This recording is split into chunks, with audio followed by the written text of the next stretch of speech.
The Holy Gospel according to Matthew, the 6th chapter. Glory to you, O Lord. Do not store up for yourselves treasures on earth, where moth and rust consume, and where thieves break in and steal. But store up for yourselves treasures in heaven, where neither moth nor rust consumes, and where thieves do not break in and steal. For where your treasure is, there your heart will be also. This is the gospel of the Lord. Praise to you, O Christ. You may be seated.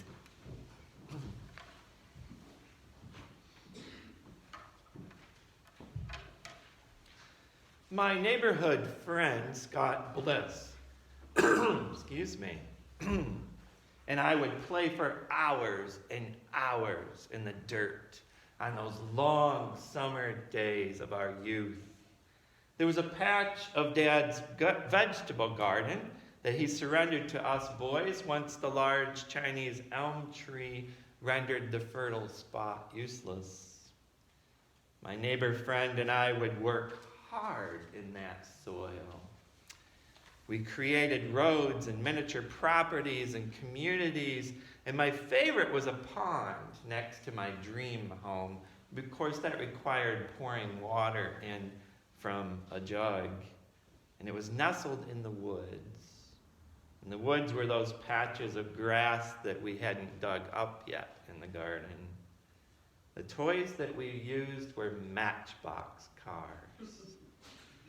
We had real machinery, backhoes, dump trucks for building. And we had emergency vehicles too. There were fire trucks, ambulances, police cars. We just had to have an accident at least once a day to summon all that emergency equipment. We played for hours and hours and got right down into the dirt. My mother would call us, I can see her now, from the back door stoop. She would call us in at noontime for grilled cheese and tomato soup or PB&J. She actually had to call us twice occasionally. We were busy. We had work to do and we had vivid imaginations. Scott told me years later as we were reminiscing about those days that when he would arrive home at supper time, he lived 4 houses down the rural road, that his mother would make him take a bath every night because he was so dirty. Sounds like Scott's mother was trying to prevent a disaster each evening, keeping Scott from tracking dirt and mud all through the house. Dirt and mud and dust bunnies. Add to that kitty and doggy fur. They're a continuous battle in our dwellings, right? The war against dirt. Sounds like a Dirt Devil commercial. Now, I'm not exactly Pigpen, but I'm also not obsessed with ridding my environment of dust particles completely.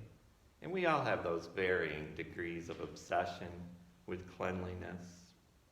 It's funny, I always consider sweeping or dusting like the act of moving dirt somewhere else. This position arises every time my husband lays out the duster on the table in a subtle way.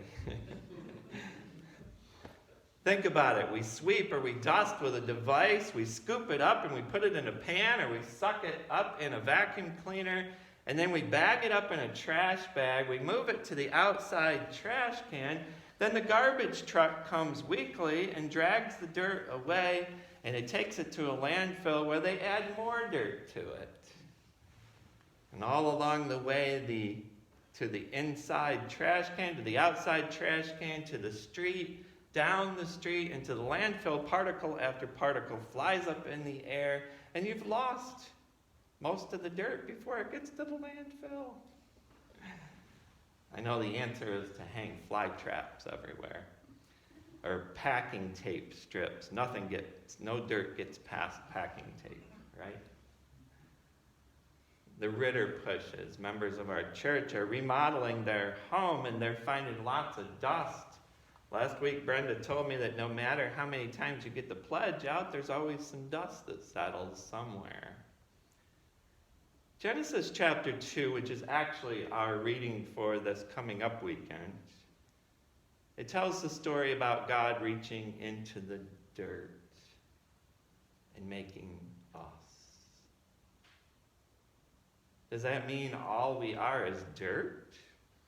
No, it means we are dirt that has been fashioned and made beautiful by Almighty God. Sin crept into this world when our ancestors got into their head that they were more than dirt fashioned by Almighty God. In their opinion, in the Garden of Eden, they didn't need God's help.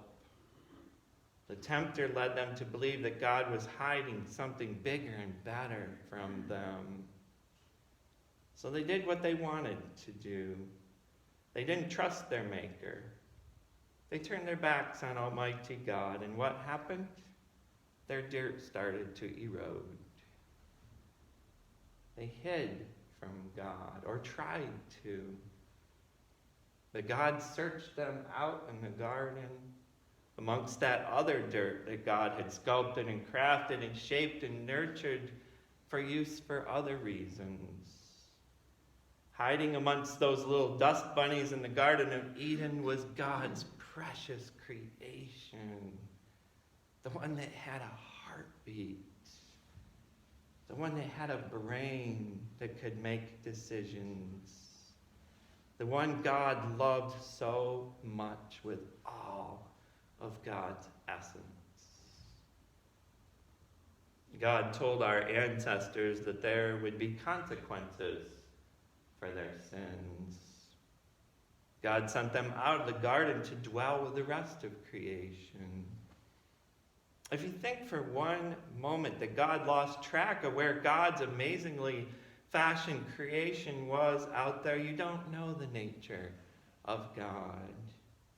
God continuously searches us out. God, who knew us before we were formed in our mother's womb, seeks us out to breathe new life into us, to fix those places in our lives where we have marred the beautiful sculpture known as our whole beings. God brought you to this place, this day. God has never lost track of us. God was formed in Mary's womb, joined the rest of creation, and got down into the dirt with all of us.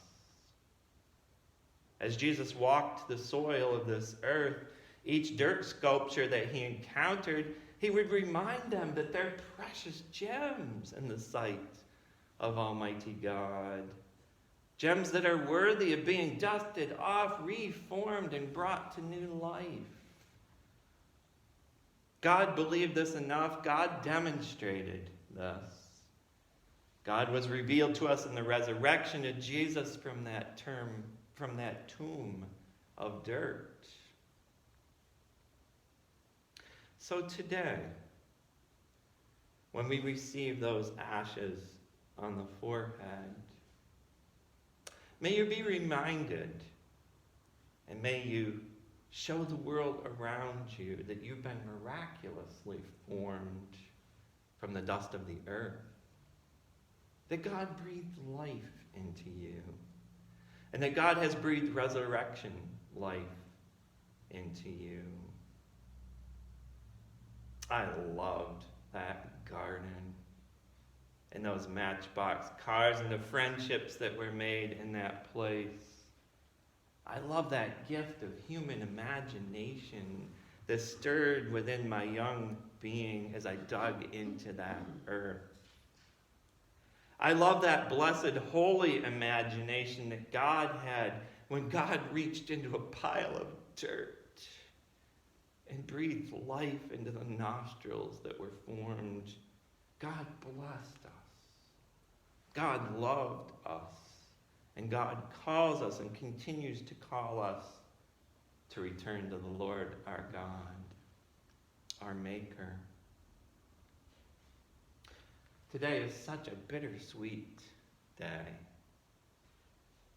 One that to recognize just show how short life is as we remember that we came from dust, and to dust we shall return. But to rejoice that it is God who has made us, and it is God who will bring us to new life. Such a bittersweet day today. One to be sorry for how we have turned from God, yet one to be full of joy for being forgiven by God. Such a bittersweet day today. One to bear dirt on our foreheads, showing our sinfulness. Yet one to rejoice that the one who formed us is the one who washes us clean each and every day of our baptism.